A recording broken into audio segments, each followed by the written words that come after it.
आज फिर ये 100 क्वेश्चन का जो सीरीज चल रहा था उसी को हम आगे बढ़ाते हैं, आगे पढ़ते हैं। ये मेन जो है उन लोगों के लिए है जो सीजीएल 2022 के लिए। सिलेबस तो चेंज हो ही गया है, इंग्लिश का वेटेज भी ज़्यादा है, जीएस का भी वेटेज ज़्यादा है, तो आप थोड़ा देखिएगा।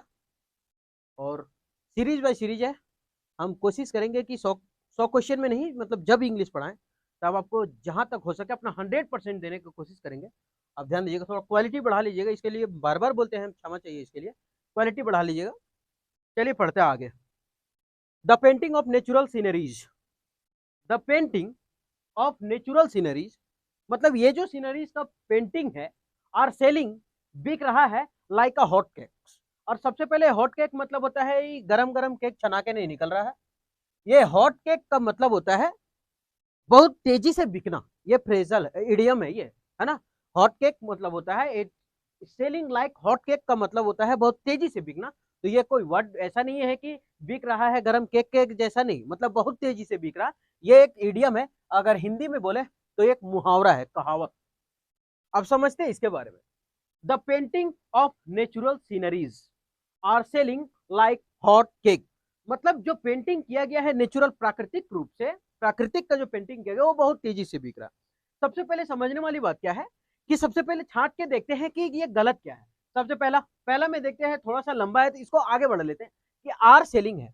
ये हो सकता है आर सेलिंग की बिक रहा है लाइक अ हॉट केक, ये तो पूरा का पूरा इडियम है, तो इसमें तो कोई गलत नजर नहीं आ रहा। आगे सबसे पहले इसमें जो गलती है, the painting of natural sceneries, ये ऑफ क्या है, तो ये जो ऑफ है वो प्रीपोजिशन का काम करता है। अगर इसके बाद कोई वर्ब आया तो प्रीपोजिशन के बाद अगर कोई वर्ब आता है तो समझ जाना है उसमें आईएनजी का प्रयोग होता है। और ये जो सीनरीज है ये सीनरीज कभी होता नहीं है, ठीक। बहुत सारे ऐसे वर्ड हैं जिसमें एस नहीं लगाते हैं, उसको प्लूरल बनाने के लिए क्या करते हैं, हम दूसरा कुछ लगा करके उसको प्लूरल बनाते हैं। तो कुछ ऐसा ऐसा वर्ड है जिसमें हम प्लूरल बनाने के लिए उसमें एस नहीं लगाते, वो कभी भी एस के साथ होगा ही नहीं, अगर है तो वो गलत है। जैसे ये सीनरीज में जो होगा वो केवल का केवल सीनरी होगा। फर्नीचर, एडवाइस,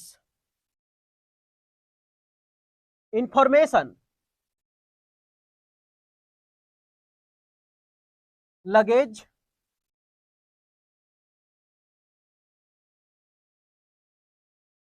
लगेज अब बोल देते हैं, लगेज है, बैगेज है, ब्रिक है, स्टोन है, ये सभी जो वर्ड है इसके साथ कभी भी ऐसा लगा करके प्लूरल नहीं बनाते हैं। सवाल ब्रिक और स्टोन से कभी कभी दिया जाता है, ब्रिक, स्टोन, इस सब में क्या करता है कि लगा देगा ब्रिक्स एंड स्टोन्स, तो वो गलत करना होता है, ब्रिक और स्टोन होता है। और सबसे ज्यादा सवाल मिला है बैगेज से, लगेज से लगेजेस कर देता है, जो कि गलत है। फर्नीचर से भी सवाल है, इंफॉर्मेशन से सवाल है। आप अगर मेरा वीडियो लगातार देख रहे होंगे तो उसमें पता चलेगा कि इंफॉर्मेशन का बात हो चुका है, फर्नीचर का बात हो चुका है, आज सीनरी आया है। और उसमें भी एग्जाम्पल के तौर पर हम समझा चुके थे, ब्रिक स्टोन भी आया है, कृपया ध्यान से देखें। तो सबसे पहला कि कुछ ऐसे वर्ड जिसमें हम उसको प्लूरल बनाने के लिए एस नहीं लगा सकते हैं। और सर सवाल कि आखिर प्लूरल अगर बनाना हो, जिसे मेरे पास दो फर्नीचर है, कैसे लिखेंगे, तो लिखेंगे आई have two types of furniture. उसमें अगर प्लूरल बनाना हो तो क्या करना है, उसमें लिखना है types of, types of, kinds of, ये सभी चीज लगा करके इसको प्लूरल बनाते हैं। जैसे इंफॉर्मेशन का लिखते हैं, आई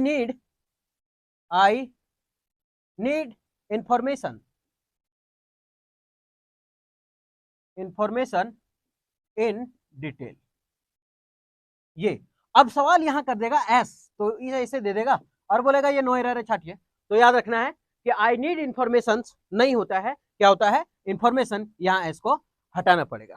तो मुझे डिटेल में इंफॉर्मेशन चाहिए, ठीक। अगर दो इंफॉर्मेशन है, I have two types of information, I have many types of information, तो इसको प्लूरल बनाने के लिए types of, kinds of, sorts of, ये सभी चीज का हम प्रयोग कर सकते हैं। तो एक बार ध्यान से देख लीजिएगा, इससे सवाल बनता है, एक बैगेज छुटा हुआ लिख लीजिएगा उसको, बैगेज, BAGG, बैगेज।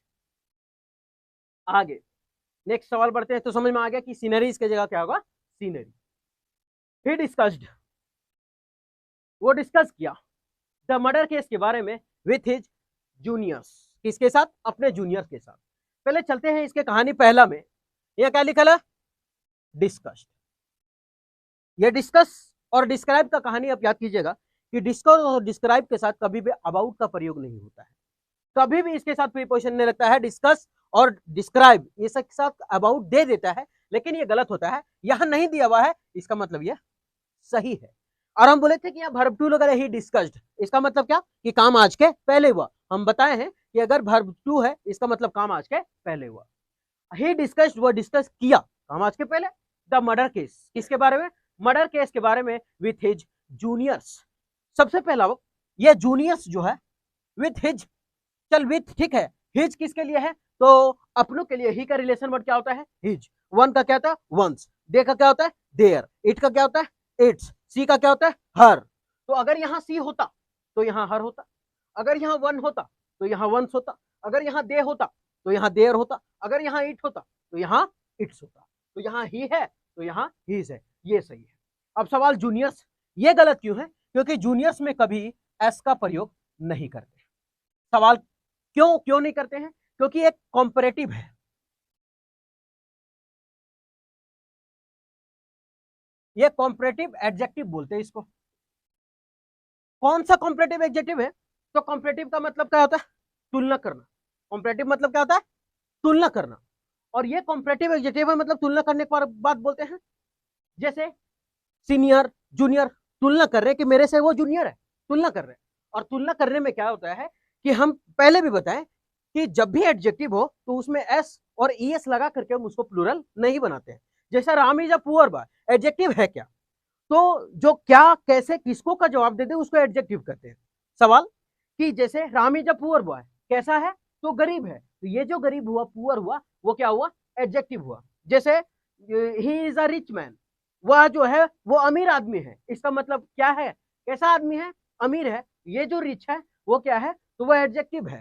तो याद रखिएगा कि एडजेक्टिव किसको कहते हैं? जो क्या या किसको का जवाब दे दे एडजेक्टिव कहलाता है। और एडजेक्टिव में कभी भी एस और ईएस लगा करके उसको हम प्लूरल नहीं बनाते।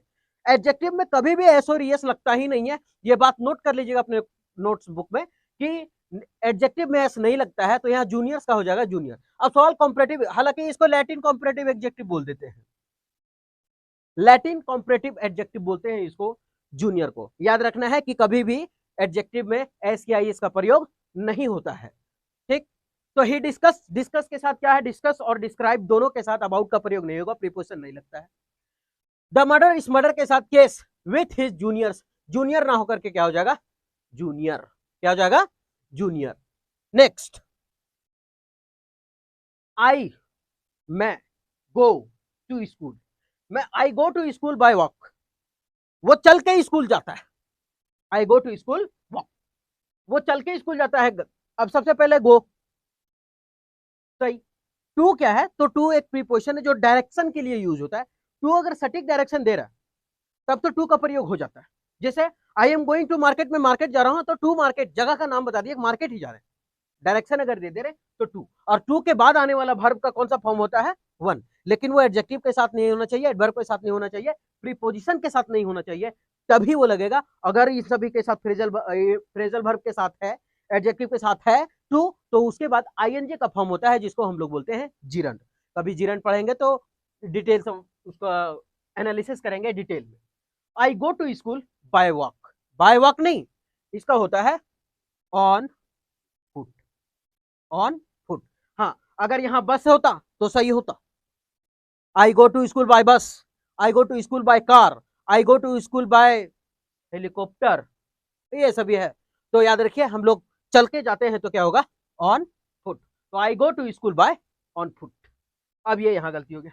नेक्स्ट, माई टीचर, मेरे सर, डिड नॉट ऑब्जेक्ट, कभी बाधा नहीं डालते। ये सबसे पहले माई टीचर, यहां तक तो कोई दिक्कत नहीं है कि पहले में कोई गलत है नहीं, my teacher my teacher. Did, did का कहानी समझिएगा, डू हो, डज हो, डिड हो, इन सभी के साथ हमेशा वर्ब का वन फॉर्म आता है। वर्ब का कैसा फॉर्म आता है? एक, तो ऑब्जेक्ट है। टू, अब टू के बाद भी यहां बता चुके हैं कि टू के बाद वर्ब वन आता है, लेकिन वो फ्रेजल वर्ब के साथ नहीं होना चाहिए। तो टू में यूजिंग की जगह हो जाएगा यूज। अभी बताए कि टू के बाद क्या आता है? वर्ब 1 आता है, द कैलकुलेटर। मतलब बोल रहा है कि my teacher did not object to me use the calculator, मतलब टीचर जो है वो हमें मना नहीं करते हैं कैलकुलेटर यूज करने के लिए। आगे ये क्या है, आर्टिकल। आर्टिकल यानी कि द के बाद क्या यूज हुआ है, नाउन। नहीं समझ में आ रहा, ऐसे यूज करते हैं। अगर आर्टिकल हो, अगर यहां आर्टिकल कुछ भी प्रयोग किए हैं, जैसे ए हो, एन हो या द हो, अगर आर्टिकल का प्रयोग है तो आगे आने वाला वो जो वर्ड होता है वो हमेशा नाउन होता है। लेकिन अगर दो वर्ड आ गया तो ये नाउन घसकता जाता है, ये नाउन यहां आएगा और यहां पे हो जाएगा एडजेक्टिव। अगर तीन वर्ड हो गया तो फिर ये एडजेक्टिव, ये नाउन और ये एडवर्ब। अगर चार हो गया तो फिर चौथा का काउंटिंग नहीं किया जाता है। आगे समझ में आ गया होगा इसमें कि my teacher, do does did के साथ क्या लग जाता है, तो इसके साथ वर्ब 1 का प्रयोग होता है, ये वर्ब 1 है। टू के बाद हमेशा वर्ब 1 लगता है, लग गया, जिरन का प्रयोग होता नहीं है जब तक फ्रेजल वर्ब आएगा नहीं, या फिर वर्ब एडजेक्टिव के साथ ना आए। मी है, फिर द कैलकुलेटर, ये बता दिए कि द के बाद नाउन का प्रयोग होता है, तो यहाँ टू के बाद वर्ब 1 यानी कि यूज होगा। आगे पढ़ते हैं, द रिवर। अब रिवर के, नदी के नाम के पहले दा लगता है, ये बात दिमाग में अच्छे से डालिएगा कि नदी के नाम के पहले क्या लगता है, द, इसीलिए लिखे the river. The Ganga, the Yamuna, the फलना, द ढकना, द चिलना, कुछ भी मिले, बस जहां नदी देख लें द, जहां नदी देख लें द, है ना। हमारे कच्च सर्दी है एकदम। हैज ओवरफ्लोन, हैज ओवरफ्लोन, ये भी याद रखें। हैव हो, हैज हो, हैड हो, इसके बाद क्या प्रयोग होता है, उसका वर्ब का तीसरा फॉर्म प्रयोग होता है हमेशा। और सवाल के तीसरा फॉर्म थोड़ा याद होना चाहिए कि ओवरफ्लोन जो है वो तीसरा नहीं है, ओवरफ्लोन का जो वर्ब 3 रूप होता है वो होता है ओवरफ्लोड, ओवरफ्लोड। अब देखो बाबू साहब, हम इन सब सरकारी स्कूल का आदमी रटे हैं पर तो कि वर्ब कौन है कौन ना है ना। अभी सोचेगा कि ये याद रखना या रूल है, तो ये रूल नहीं है, ये याद रखना पड़ेगा। हाँ? हम लोग तो बचपन से हिंदी में, हर संस्कृत में, हिंदी में ज्यादा रीडिंग करते थे, इंग्लिश बड़ी कम पढ़ा बोलते थे स्कूल में, है ना। अरसो हिंदियों कहाँ पढ़ बोलते, हिंदियों ना पढ़ा बोलते।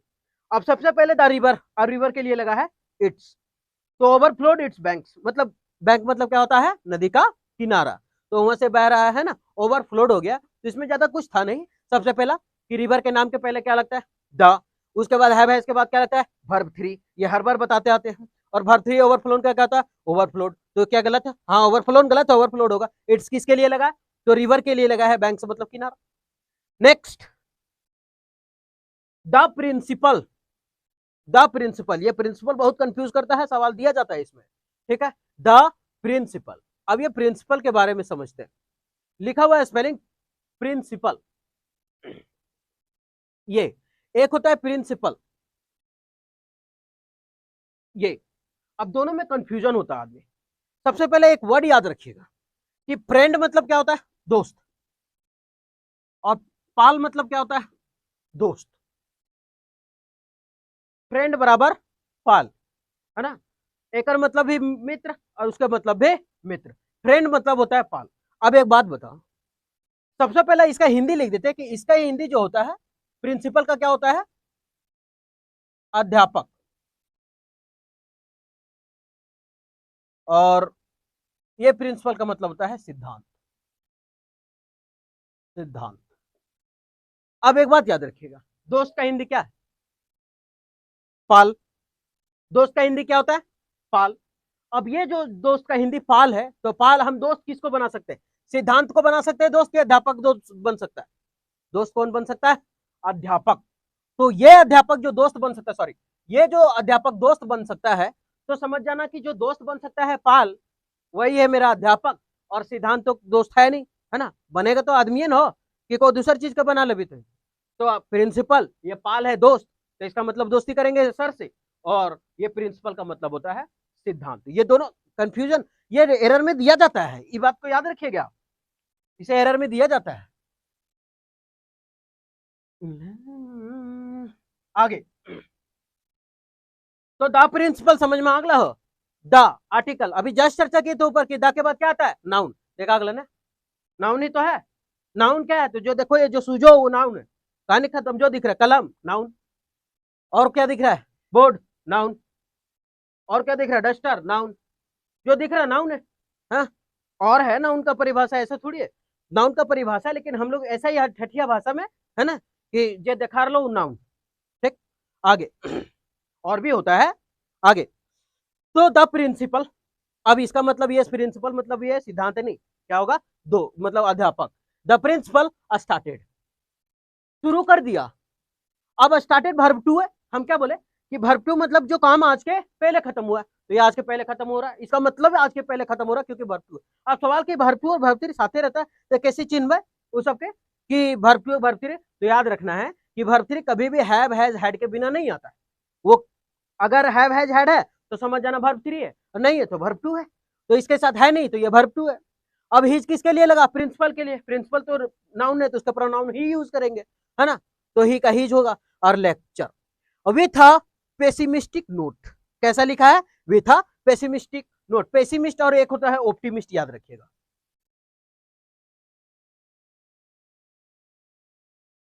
एक होता है पेसिमिस्ट, एक तो ऑप्टिमिस्ट। पेसिमिस्ट का मतलब निराशावादी और ऑप्टिमिस्ट का मतलब आशावादी। याद कैसे रखेंगे, देखिए ऐसे मतलब अपन गांव के भाषा में, ऑप्टिमिस्ट आशावादी, आ से ओ आ से आशावादी, पेसिमिस्ट निराशावादी। या अब कभी कंफ्यूजन नहीं होगा, ऑप्टिमिस्ट ओ अच्छा आशावादी, ओ आशावादी, और पेसिमिस्ट निराशावादी। तो यहाँ lecture on a pessimistic note, यहाँ विथ की जगह क्या होगा, ऑन। वो पेसिमिस्टिक नोट क्या लिखा हो, द प्रिंसिपल स्टार्ट कर दिया है इस लेक्चर को ऑन अ पेसिमिस्टिक नोट, मतलब ऐसा चीज जो पेसिमिस्टिक है उस पर स्टार्ट किया है, उसके साथ नहीं, ठीक है। तो यहाँ हो जाएगा हिज, तो समझ गए। अच्छा हिज का क्या है, इसका अगर हम बोलेंगे कि पहचानो ये वर्ड क्या है, तो बोलेंगे पॉजेसिव एडजेक्टिव। क्या बोलेंगे, पॉजेसिव एडजेक्टिव है ये, ठीक। Next, none of the twins offer to help me. None of, ये भी नन ऑफ और नाइदर ऑफ और आइदर ऑफ का कहानी भी पिछले वीडियो में बताया है ना, देखिएगा तो सब समझ में आ जाएगा। अगर पिछला वीडियो देखिएगा तो हमको लगता है 5 को सवाल ऐसे ही बनने वाला आप लोग से, ठीक है। 5 को सवाल बन जाए तो मर्द तू खाली पिछला का वीडियो देख के बना एक बार। देख, none of the twins, twins मतलब कहा हुआ मर्द, ट्विंस, ट्विंस का मतलब होता है जुड़वा, है ना, एक जोड़े जुड़वा। None of the twins offer to help me, मतलब दोनों में से जो था, दो गो, उन लोगों में से कोई हम मेरा मदद करने के लिए कोई ऑफर नहीं किया हमको, ठीक। अब सवाल कि नन क्यों लिखते हैं, अब तो मर्जी देखियो, जब इंग्लिश लिखा तो 4 गो रहा और लिखा रहो नन ऑफ दिस, चौथा ऑप्शन को चिरो हो none, none, none, none of this, क्या रहता है, नन ऑफ दिस। तो चौथा, अच्छा एक बात बताओ, जब 4 गुम लिखल रहो है नन ऑफ दिस, तो मतलब फिर दुग में कैसे लिखवे नन, तो दुग में नहीं होकर के यहां हो जाएगा नाइदर, क्या होगा, नाइदर। अगर नाइदर हो, अगर आइदर हो तो समझना, नाइदर के साथ क्या लगता है, नॉर, आइदर के साथ क्या लगता है, और नाइदर नॉर, नॉर के जस्ट बाद वाले के अनुसार वर्ब लगेगा, आइदर और के जस्ट बाद वाले के अनुसार वर्ब लगेगा, ठीक। उसी तरह से नन, तो नन 2 से ज्यादा में लगता है, और नाइदर और आइदर ये दुग में लगता है, तो ये दुग है ना, देख दुग लिखा है, ट्विंस मतलब दुगो, और दुग है तो फिर नन कैसे लगा दो यार, तो 4 गो ऑप्शन दे है तो 4 गो में लिखा रहता है एगो नन ऑफ दिस, तो इसका मतलब 3 गो में है, और 3 गो में है तो फिर नाइदर नॉर आइदर, खत्म, तो 3 गो है तो इसीलिए लिखते हैं नन, इससे समझ सकते हैं हम लोग, है ना। तो इसीलिए यहां होगा neither of the twins offered to help me, मदद करेगा। अब टू के बाद का वो हो वर्ब का पहला फॉर्म, ये पहले भी बताए, यहां भी सही है। आगे अब ऑफर्ड, ये वर्ब टू मतलब काम आज के पहले हुआ है। आगे आई विस्टल थ्राइस, थ्राइस ट्वाइस, 2 बार, थ्राइस 3 बार, इस तरह से है। तो आई विस्टल्ड, अब देख वर्ब टू है, इसका मतलब आज के पहले काम हुआ। आई विस्टल्ड मैंने बजाया पिपही, थ्राइस 3 बार, 3 बार पिपही बजाया, विथ फुल माइट पूरे ताकत के साथ, एकदम चिल्ला पूरे ताकत के साथ बजाया, एंड रेज माई आर्म्स, और अपने हाथ को खड़ा किया, टूवर्ड्स द स्काई, मतलब किसकी ओर, स्काई की ओर। अब चल सीखो ये मर देकर में, आज के पहले काम हुआ, वर्ब टू लगा, ठीक हो, कोई दिक्कत नहीं। आई विस्टल मैंने बजाया, थ्राइस 3 बार बजाया पिपही, विथ फुल माइट, कैसा, तो फुल माइट मतलब पूरी शक्ति के साथ, पूरी शक्ति के साथ बजाया, ठीक। एंड रेज, हम क्या बोले थे कि कंजक्शन एंड, मतलब कंजक्शन जो एंड है वो एक तराजू का काम करता है, मान लेते हैं ये कंजक्शन है और इस कंजक्शन का नाम है एंड, और एक तरफ डस्टर है और एक तरफ मार्कर है, बीच में एंड है, बीच में एंड है, एक तरफ डस्टर है, एक तरफ मार्कर है, तो ये गलत है। क्या कि एंड है तो इधर मार्कर है, तो इधर मार्कर ही रहना चाहिए। अगर एंड यहाँ है, अगर इधर डस्टर है तो इधर डस्टर ही होना चाहिए। अगर एंड ये है तो मार्कर ही रहेगा, या अपोजिट नहीं रहेगा। तो याद रखना है, एंड क्या करता है, तराजू का काम करता है कि जो एने वो एने, नहीं तो फिर एक तरफ झुक जाएगा। तो एंड, अगर एंड आ गया तो दोनों तरफ बराबर करना है। अब कैसे बराबर करबो, देख एंड क्या होता है, कंजक्शन। आई विस्टल थ्राइस हम 3 बार बजाएं, पिपही विथ फुल माइट, पूरी ताकत के साथ। अब देख मर्दे, आई विस्टल मैंने बजाया, एंड रेज और उठाया, उठाते नहीं, और उठाया मतलब और हाथ उठाया। तो इसका मतलब यहाँ वर्ब टू का प्रयोग है, तो यहाँ भी करना पड़ेगा वर्ब का दूसरा फॉर्म। इसका मतलब होगा RAISED, रेज्ड। अब तनी रेज का कहानी समझ ले हो। एक होता RISE राइज, एक होता RASE राइज, एक होता RAISE राइज और एक होता राइज। अभी देख, ये दोनों का मीनिंग अलग अलग है। ये राइज का मतलब होता है खुद उठना, और इसका मतलब होता है उठाना, उठाना। अब ना याद होलन मर्द, हम जानो ये सरकारी स्कूल का हमें गांव वाले ना याद हो सब यार। राइज मतलब उठना और रेज मतलब उठाना। अभी देख, अगर में कम होने कोई है आदमी छोटा, अच्छा छोटा कौन लिखा है, RAISE या RISE, तो छोटा 1 2 3 4 5, 1 2 3 4, तो नीचे ला 5 गो, ऊपर ला 4 गो। एक मतलब ऊपर में आदमी एल है ना, चारे का तो आपने उठ गया, और ऊपर में एक और बुला लिया आन रे, तो इसका मतलब उठाया, कोई उठाया। तो raise, rise, rise, rise, raise, raised. इसका वर्ब 3 बनेगा रेज्ड, और इसका बनता है राइजन। आगे तो आई विस्टल मैंने बजाया थ्राइस विथ फुल माइट, पूरी ताकत के साथ, एंड रेज, रेजना राइज्ड माय आर्म्स। ये माय, आवर, हर, देयर, ये सभी के साथ अगर वर्ब आया तो वो ING फॉर्म में होगा, और अगर फिर नहीं है तो उसके बाद नाउन आएगा। ठीक, अब माय आर्म, आर्म क्या है, नाउन। अभी तो कहे कि फिर नाउन आएगा। टुवर्ड्स द स्काई, अब स्काई है तो दाना लगता है यार, तो स्काई है आसमान है, तो दा लगा दिए। आगे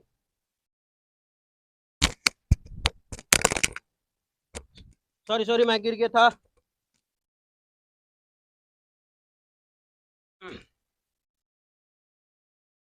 as an artist, as an artist, artist होने के नाते Raju is as good if not better than Ramesh.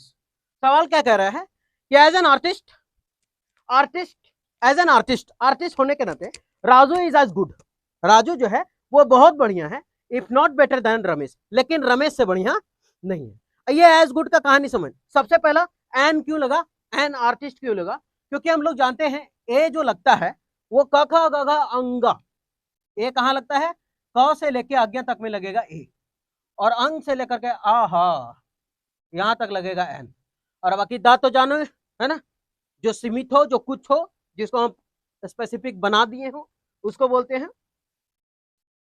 तो एज एन आर्टिस्ट, आर्टिस्ट होने के नाते एन आर्टिस्ट है, काहे आर्टिस्ट पढ़ने या आर्टिस्ट अगर लिखबे हिंदी में तो लिखबे अमिया आर टी सही दुर्ग ही करबी तो एन लगता है।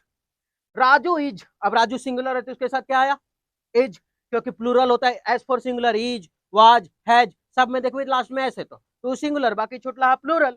एज गुड, अब ये एज गुड का कहानी सीख मत, एज डॉट डॉट एज, इसके साथ आता है पॉजिटिव डिग्री।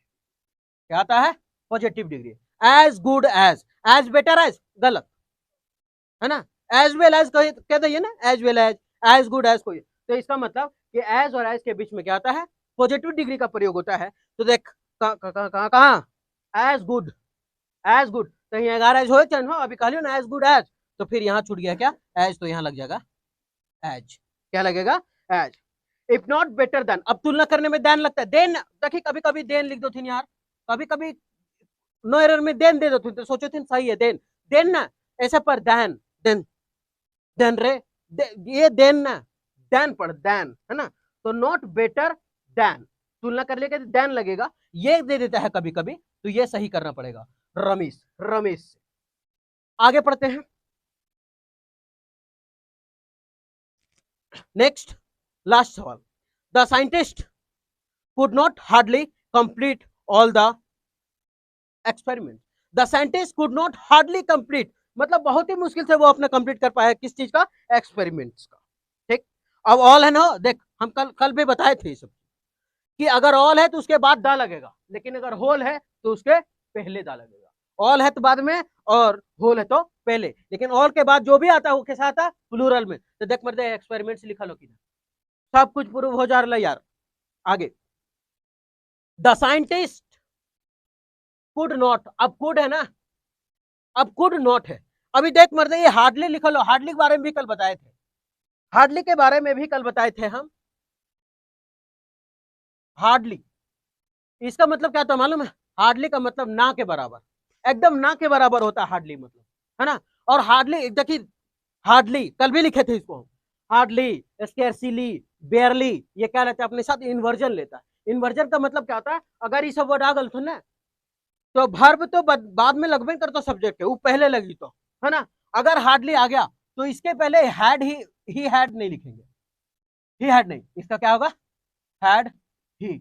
मतलब वर्ब रुस जा, हाँ हमरा ओकर थिन जानते, हम बिचर पर डर लगो तोर से, बस ही घसक के ही आई, है ना। तो हार्डली हैड ही करना पड़ता है, और हार्डली, स्कैर्सली, बेयरली, रेयरली, ये सब अपने साथ कौन सा कंजक्शन मतलब रिलेशन वर्ड कौन सा लेता है, तो ये लेता है व्हेन।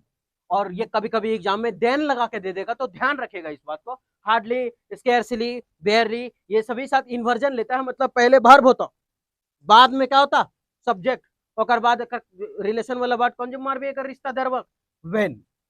आगे पढ़ते हैं। अब सबसे पहले हार्डली का मतलब क्या होता है, ना के बराबर, है ना, ना के बराबर है वो, खुद के उसका खुद का मीनिंग होता है ना के बराबर, ना के बराबर। एक बात बता यार, अभी को कभी वो ना के बराबर यहाँ आया करता है, और अगर ये देखिए दो को नॉट लिख दिलिए, कुड नॉट और हार्डली, तो इसी का मतलब होता है ना के बराबर। तो नोट दू कैसे देवे, वो ना के बराबर ना आता है, इसे कैसे बोल दे यार, ना के बराबर नहीं आता है, नहीं वो ना के बराबर यहाँ। तो द साइंटिस्ट कुड नॉट, गलत, जब हार्डली खुद नेगेटिव सेंस ले रहा है नहीं, तो फिर यहाँ नॉट ना लगा करके छोड़ देंगे, छुच्छे खाली कुड रहने देंगे, नॉट हटा दे। तो the scientist could hardly complete all the experiment, मतलब बहुत ही मुश्किल से वो लोग एक्सपेरिमेंट को कंप्लीट करते हैं। तो हमें दुख हो जाला इसीलिए एक ना, तो हार्डली ना के बराबर खुद उसका मीनिंग है, तो उसमें नॉट नहीं लगेंगे। ऐसा याद रखिए कि हार्डली, स्कैर्सली, बेयरली के साथ नॉट का प्रयोग नहीं होता है। ठीक, उम्मीद करते हैं सब समझ में आएगा। अभी तक 100 सीरीज चलेगा क्वेश्चन का, और जब 100 सीरीज खत्म हो जाएगा तो आपको पता चलेगा बाद में कि हम बहुत सारा जो रूल है ग्रामर का उससे रूबरू हो चुके हैं। थोड़ा सा मेहनत बचेगा वो हम करवा देंगे आपको। तो ध्यान रखिएगा इस बात से कि थोड़ा वीडियो को देखते रहिए। नोट्स लगता है तो नोट लिख, अगर लगता है कि लिखना चाहिए तो लिख, ठीक है, और नहीं तो फिर खाली देखते जो नहीं यार, याद हो तो खाली देखते जो मर्द याद हो तो, ज्यादा परेशानी लेने की लोड नहीं है, इंग्लिश परेशानी लेकर पढ़ने ना हो, है ना। तो फिर उम्मीद करते हैं ठीक लगा होगा, है ना। फिर मिलते हैं अगला वीडियो में।